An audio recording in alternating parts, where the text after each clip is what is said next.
Hello, today we are going to be adding a background to our 3D robot project.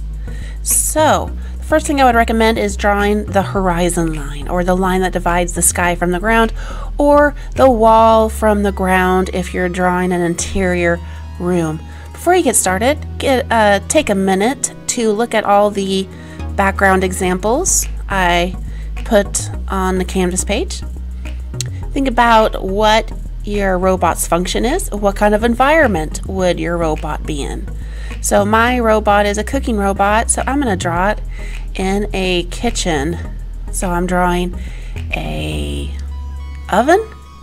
I'm also going to be drawing a sink and other things I might find in a kitchen. If you can draw your background 3D, that would be awesome. If you're having a hard time and you need to keep it more simple, that's fine as well. So the countertop space is receding back in space. If you don't know how to do that yet, don't worry about it. Just do the best you can.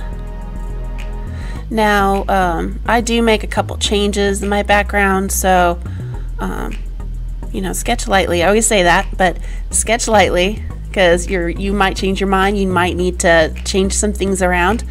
I'm lightly sketching things in right now, and my lines are not straight. My lines are kind of going at an angle. So what I do later on is I go back and lightly erase my lines and get a ruler and straighten up all my lines to make it look nice and even and in perspective.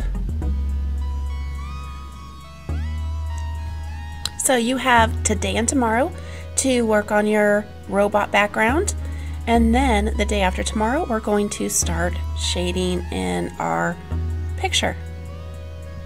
Happy drawing!